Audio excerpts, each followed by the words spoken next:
Good day, Tamers. Welcome to another episode of me, Nikita Swiftly. Now, this one's just a little bit different. This is going to be about pre-releases, and besides going to the original pre-release, what was last November, we haven't had a chance to have another pre-release. So this is the first official, now that the game has been released, pre-release tournament. For those of you wondering, a pre-release tournament is essentially a draft pick tournament. You will be given a set number of packs. In this case for Digimon it is 6 packs, 1 pack of promotional stamped cards, so you get 2 cards in there, as well as the Pulsemon promo. It's a very, very good promo.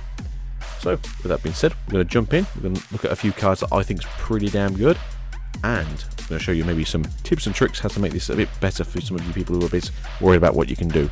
Remember though, it is very much the look of the draw when it comes to this set, as it's very awkward to actually have a well mapped out deck, especially since the likelihood of you pulling more than one super rare is probably going to be very hard. If you're lucky, you might pull a super rare and maybe an alternate with a secret. I'd hope for that Lucimon. But let's jump right into this. Never, ever use these rookies on a Digitama. Now, yeah, there's probably going to be chances where you're like, you know what, I need the draw power, I've got nothing in my hand, getting this draw and then going into next turn I might draw something better. Like, I hear you, but don't do it. So what you want to do with these 3 would be, hey, look, I have a Digitama, I have a rookie that costs 0, I'll play that on top of my Digitama, I'll then draw for turn, and I will then use these as an extended rookie play. Because here's the thing, next turn you have 2 bodies on the floor. What you're going to do? You're going to attack. Probably Rookie Rush style. I don't agree with Rookie Rush as a rule, but this is where you need to do it. So, get in there, my friend.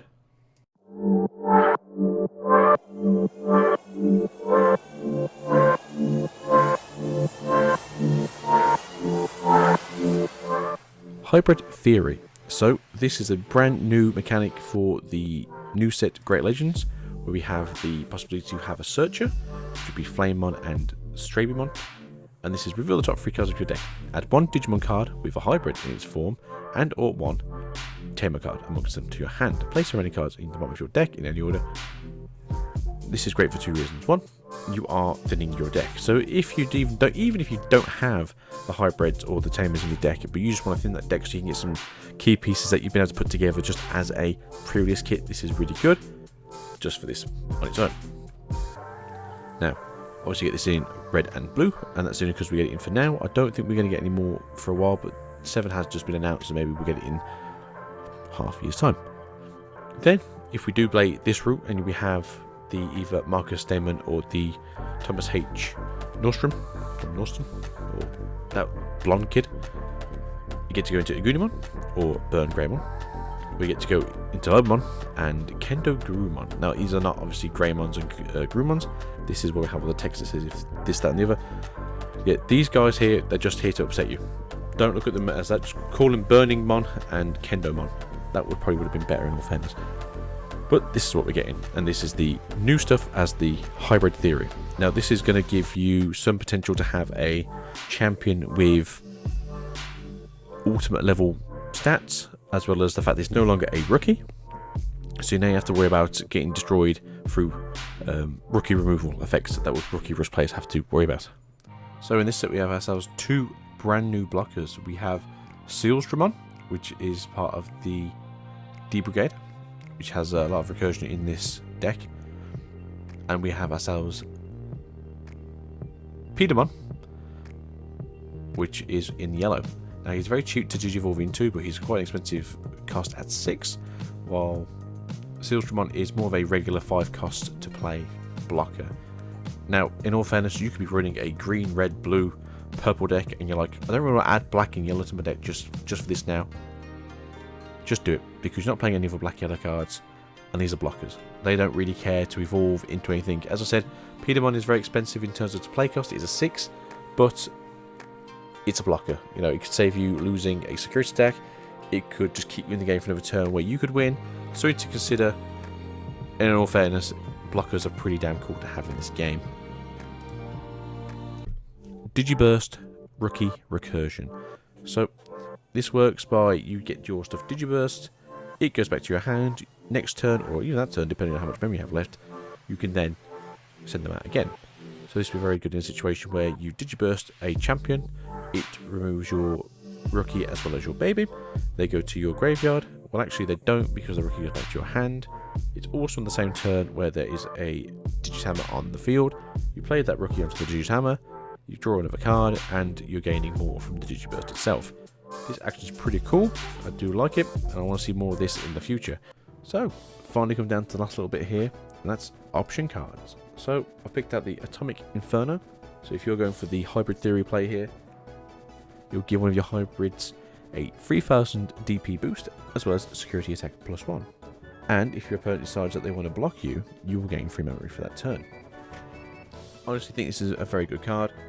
In security, if it's hit, all of your Digimon will gain security attack +1 for the next turn. So, definitely a good card. Not necessarily just for the whole Hybrid Theory situation, but could also just be hopefully here you get hit on the security stack, and you go on to win the game just because you have one or two rookies maybe on the field, and they can just knock down all the opponent's security. We never know. It's a good card. I really like it. Probably one of the best cards available right now is the Heir of Dragons. Now, this is a main. Draw 2. Then, if one of your Digimon has Greymon or Dramon in its name, other than the aforementioned Dorogreymon, Burning Greymon, and Dex Dorogreymon, delete one of your opponent's Digimon with 4000 DPLS. Definitely going to be pretty good to get rid of some of those rookies, or some of those lower DP champions. Aqua Viper, very similar to Heat Viper, so return one of your opponent's Digimon, return one of your Digimon to its owner's hands, and then return to 2 of your opponent's level 4 Digimons, or lower, to their hands. Trash all the distribution cards of these Digimon. Again, Rookie Rush is going to be probably the biggest thing that's going to be out there during this, because a lot of rookies are in the common slot. You know, some people are going to be having like maybe 16 to 20 rookies, just because it's how they could bulk up their deck, just so they can try and win.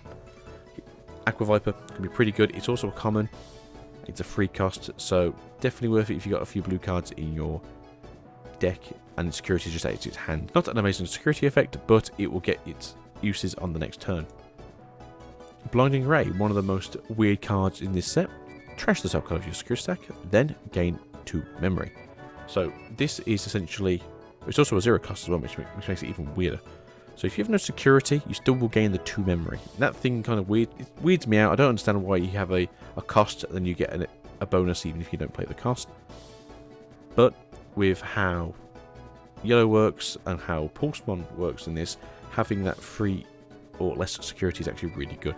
So actually destroying your own security to get you down to 3 is a pretty good effect, and having a 0 cost with gain 2 memory is just really good. So we have a weird set 4 meta, because Japan didn't get their added bonuses till later on. It's very weird, but yeah, Blinding Ray is like S++ now, and it used to be S+, so it's just a fantastic card. Dark Roar, delete one of your opponent's Digimon with a play cost of 3 or less, so essentially you're looking at rookies again. For each of your Digimon with D Brigade in its type, add +1 to the maximum play cost of this. Again, as I said earlier, D Brigade gets a lot of support in this. This won't really be for this pre-release, but if you get yourself the Black Dex, plus the old Commandramon, plus the new Commandramons, plus Tankmon, plus Sealsdramon, you have a lot of D Brigade in your deck now. And yeah, you can just essentially like have a board of all these Commandramons, get a few of these, get a couple of maybe Dark Dramons on the field, play a Dark Roar. Yeah, no one's going to sit in front of you anymore. But it's free cost, and it's pretty good. If you have, what is it basically, like 7 cards on the field, you get basically rid of everything that isn't a Mega. And if you get up to 10 cards on the field, yeah, everything's going basically goodbye. But no, I really like Dark Roar. I think it's really good. It's worth putting in this deck, especially if you are running some D Brigades, or if you are just running black cards in general. And then last but not least is Jack Raid. So this is a odd version of Hammer Spark. It's a 0 cost. For every 10 cards in your trash, you'll gain a memory. There's not a lot of trash milling in this set for purple, I think, off the top of my head. So it's not that fantastic as it would be for most other purple decks that already have the milling enabled from the past series. But it does have gain 2 memory on security effects. So these could end someone's turn very quickly, which, you know, always fantastic, especially since we do have some of the you can have free memory, gain free memory, so you start off with free memory, makes you in a better position. There's some very good cards in purple. But that's it, guys. Hopefully you guys will have an enjoyable pre-release if you are able to make it. If not, see if you can find yourselves a online tournament that will send you packs. Now, this is obviously going up about a week before most tournaments are going to be happening. There might still be time to get in there. I will be going to my first pre-release for this set on the Saturday, so I think I might do a 0.5 episode where we do show you, how it was going. Maybe little clips here and there. Not everyone wants to be recorded when you go to events, so it makes sense, to respect someone's privacy. Don't just barge in someone's face with a camera. But that being said, we'll see you guys soon. Please enjoy this week's episode of Sealed Only series. And as you can hear my Tide Baby behind us saying goodbye as well, you guys have fun. Peace out. Goodbye.